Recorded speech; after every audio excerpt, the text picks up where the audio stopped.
আসসালামু আলাইকুম। সবাই কেমন আছেন? আশা করি সবাই ভালো আছেন। আমি আলহামদুলিল্লাহ আল্লাহর রহমতে অনেক ভালো আছি। আবার চলে আসলাম আপনাদের মাঝে নতুন একটি ভিডিও নিয়ে। আজকের ভিডিওটি একদম অন্যরকম। আজকের ভিডিওটি খুবই ভয়ঙ্কর। হ্যাঁ, আজকের ভিডিওটি দেখলে আপনার গা শিউরে উঠবে। আজকের ভিডিওটি হচ্ছে বাংলাদেশের সর্বপ্রথম সিরিয়াল কিলার রসু খাঁকে নিয়ে।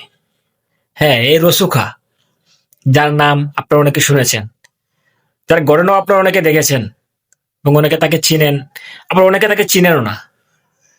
তো আজকের ভিডিওটি তাকে নিয়েই। ধৈর্য সহকারে পুরো ভিডিওটি দেখার জন্য অনুরোধ করা হলো। কারণ ভিডিওটি স্কিপ করে চলে গেলে আসলে আপনি বুঝবেন না বাংলাদেশের প্রথম সিরিয়াল কিলার সে কেমন ছিল তার নৃশংসতা। তো চলুন প্রিয় দর্শক, আমরা কথা না বাড়িয়ে মূল ভিডিওতে চলে যাই। আর অবশ্যই ধৈর্য সহকারে পুরো ভিডিওটি দেখবেন, কারণ ভিডিওর শেষে আরো কিছু গুরুত্বপূর্ণ কথা আছে যা না দেখলেই কিছুই বুঝবেন না। চলুন প্রিয় দর্শক, আমরা কথা না বাড়িয়ে মূল ভিডিওতে চলে যাই।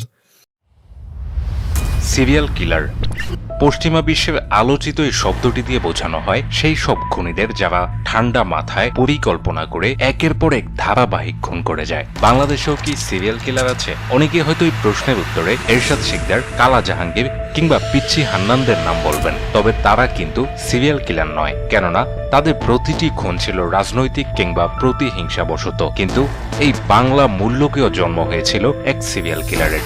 একে একে যিনি হত্যা করেছেন 11 জন নারীকে, যে হত্যার কথা নিজের মুখেই স্বীকার করেছেন তিনি। তবে এই ভয়ঙ্কর খুনির মিশন ছিল 101 জন নারীকে হত্যা করা। কিন্তু 2009 সালের 7ই অক্টোবর পুলিশের হাতে ধরা পড়ার মধ্য দিয়ে শেষ হয় বাংলাদেশের ইতিহাসের প্রথম সিরিয়াল কিলার রসু খাঁয়ের অধ্যায়।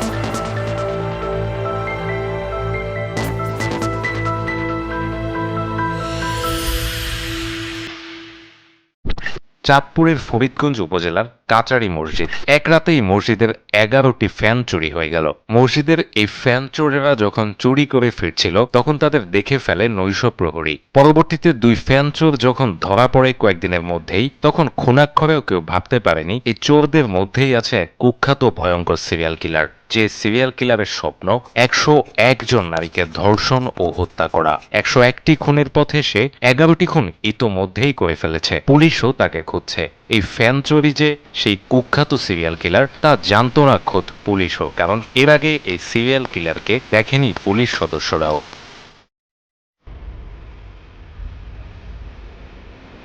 তার নাম রশিদ খাঁ। সিরিয়াল কিলার হওয়ার পর সবাই তাকে চেনে রসু খাঁ নামে। এই নৃশংস সিরিয়াল কিলারের বাড়ি চাঁদপুরের ফরিদগঞ্জে। রসু খাঁর বিয়ের বিষয়টি তার জীবনে খুব প্রভাব ফেলে। যখন তার বিয়ের কথাবার্তা চলছিল, বিয়ের ঘটক রসু খাঁকে কন্যা দেখাননি। বাসর ঘরেই রসু খাঁ আবিষ্কার করলো ব্যাপারটা, তার বউয়ের ডান চোখ নেই। তার কেবলই মনে হচ্ছিল যে সে প্রতারিত হয়েছে, কিন্তু তবুও 2 বছর ঘর সংসার ঠিকই করেছে এই বউয়ের সাথেই। এটি তার একরকম প্রতিশোধ কিনা কে জানে। রসু খাঁ যখন তার স্ত্রীকে ছেড়ে চলে গেল তখন সে মেয়েটি ছিল অন্তঃসত্ত্বা। তবে রসু খাঁর অদ্ভুত প্রতিশোধ এখানেই শেষ নয়। প্রথম স্ত্রীকে ছেড়ে দিয়ে সে বিয়ে করলো তারই শালিকা রিনাকে। গর্ভবতী প্রাক্তন স্ত্রীকে শ্বশুরবাড়িতে পাঠিয়ে দিয়ে রিনাকে নিয়ে চলে গেল টঙ্গীর নিরসপাড়ায়। নিরসপাড়ায় রসু খাঁর সরস জীবন তখন কেবলই শুরু হলো। রিনা ছিলেন গার্মেন্টস কর্মী, কাজে রিনার কর্মসূত্রে বিভিন্ন গার্মেন্টস কর্মী নারীদের সাথে পরিচয় হয় রসু খাঁর। স্ত্রী রিনার গার্মেন্টসেরই এক নারী কর্মীকে দেখে রসু খাঁ প্রবল ভালোবাসা অনুভব করে, তাকে ভালোবাসার কথা জানায়। রসু খাঁর সাথে প্রণয় জমতে থাকা অবস্থায় সেই মেয়েটি আরেকজনের সাথে প্রেমে জড়িয়ে পড়ে। পরবর্তীতে মেয়েটিকে রসু খাঁ বোঝাতে গেলে সেই মেয়ের নতুন প্রেমিক দলবল নিয়ে এসে রসু খাঁকে বেধড়ক মার দেয়। ভালোবাসার পরিণামে এই আঘাত সইতে পারল না রসু খাঁ। তখনই রসু খাঁ নিজের জীবনের অন্যতম ভয়ঙ্কর এক সিদ্ধান্ত নিল। 101 জন নারীকে সে হত্যা করবে। এমনি এমনি হত্যা নয়, ধর্ষণ করে হত্যা। এই সিদ্ধান্তের ফলে আবির্ভাব হলো এক কুখ্যাত নৃশংস সিরিয়াল কিলারের, বাংলাদেশের প্রথম সিরিয়াল কিলার।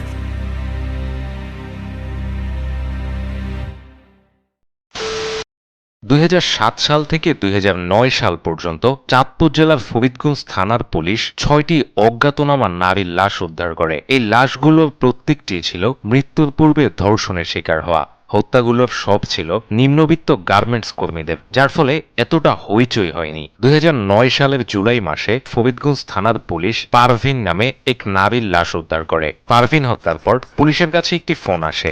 যে ফোন দেয় সে পুলিশকে গোপন তথ্য দেয় কারা পারভিনকে হত্যার পিছনে দায়ী। কিন্তু আসামি খুঁজতে গিয়ে পুলিশ টের পেল যাদের নাম ফোন করে বলেছিল অজ্ঞাতনামা সেই সোর্স, সেটি আসলে ভুয়া। পুলিশ সন্দেহ করলো যে অজ্ঞাতনামা ব্যক্তি ফোন দিয়েছে সেই হয়তো খুনের সাথে জড়িত, কারণ যে সিম থেকে ফোন এসেছিল সেটি তারপর থেকে বন্ধ হয়ে যায়। প্রযুক্তির সাহায্য নিয়ে পুলিশ অপেক্ষা করছিল কখন আবার এই সিম খোলা পাওয়া যাবে, কিন্তু তারপর কেটে গেল বেশ কিছুদিন। হঠাৎ একদিন এলো সেই মোক্ষম সময়, খোলা পাওয়া গেল সেই সিম। এতদিন পরে বন্ধ সিম খোলা পাওয়ায় পুলিশও অবাক। 2 দিনের মধ্যে সিমের ব্যবহারকারীর হদিশ পাওয়া গেল। তাকে নিয়ে যখন জিজ্ঞাসাবাদ করা হলো সে বলল এই সিমটি তার নয়, এটি সে আখ ব্যবসায়ী তাজুর কাছ থেকে পেয়েছে। পুলিশ তাজুর কাছেই গেল। তাজুকে যখন জিজ্ঞেস করা হলো তাজু খুব নির্লিপ্ত ভঙ্গিতেই জানালো এই সিম সে পেয়েছে রসু চোরের কাছে। মসজিদের ফ্যান চুরি যে হলো সেই রসু চোরের কাছেই এই সিম এবং মোবাইলটি পেয়েছিল তাজু। পুলিশ তখন যেন 2 এ 4 মেলাতে পারল। পারভিন হত্যা, একটি অজ্ঞাতনামা ফোন কল, বন্ধ সিম, মসজিদের ফ্যান চুরি এবং আবারও বন্ধ সিম চালু হওয়ার সূত্র ধরে যাকে পাওয়া গেল, তবে সেই রসু চোরাই কি পারভিন হত্যার সেই আসামি যে নিজেই ফোন করে নিজের খুনের জায়গায় নাম দিয়েছিল অন্য 2 শত্রুর, আর এরপরে রেখেছিল সিম বন্ধ করে। অনেক প্রশ্ন ঘুরছিল তদন্ত কর্মকর্তাদের মাথায়। সেই প্রশ্নের উত্তর খুঁজতে রসু খাকে রিমান্ডে নেওয়া হলো। রিমান্ডে রসু খা জবানবন্দি দিল সে নিজ হাতেই পারভিনকে খুন করেছে এবং এই সিমটিও তার। তবে শুধু এইটুকু তথ্য দিলেই হয়তো ব্যাপারটা শোনাতো সাধারণ, কিন্তু রসু খা শুরু করলেন এক অন্য বৃত্তান্ত। সে একে একে 11টি খুনের কথা স্বীকার করলো।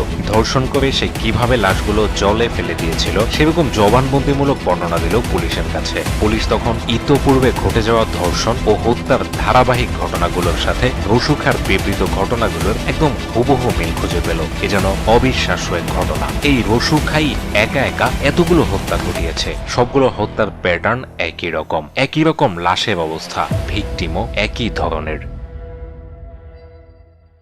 চাঁদপুরের ফরিদগঞ্জ এলাকায় রয়েছে হাজার হাজার বিল, ডোবা, নালা, খাল আর অসংখ্য ঝোপঝাড়।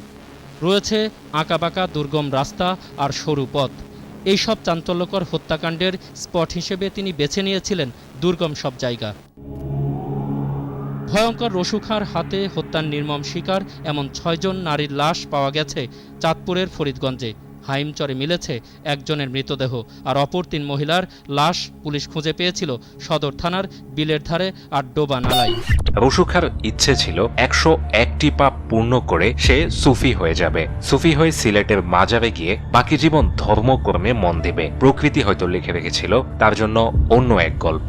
সেরকম হলে হয়তো এই গল্পটা শেষ হতো অন্যরকম ভাবে, কিন্তু বর্তমানে রায় হওয়া একটি মামলায় তাকে ফাঁসি এবং 50,000 টাকা অর্থদণ্ডের রায় দেওয়া হয়। বাকি মামলাগুলো রয়েছে বিচারাধীন। পাপ যে পাপ কেউ ছাড়ে না, রসু খায়ের জীবন বৃত্তান্ত যেন তাই প্রমাণ করে। ধন্যবাদ সবাইকে পুরো ভিডিওটি ধৈর্য সহকারে কন্টিনিউ করার জন্য। আর যারা নতুন এরকম আপডেট ভিডিও পেতে অবশ্যই আমাদের চ্যানেলটি সাবস্ক্রাইব করে পাশে থাকা বেল আইকনটি বাজিয়ে দিবেন। আর অবশ্যই কমেন্টে আপনার মতামত জানাতে ভুলবেন না।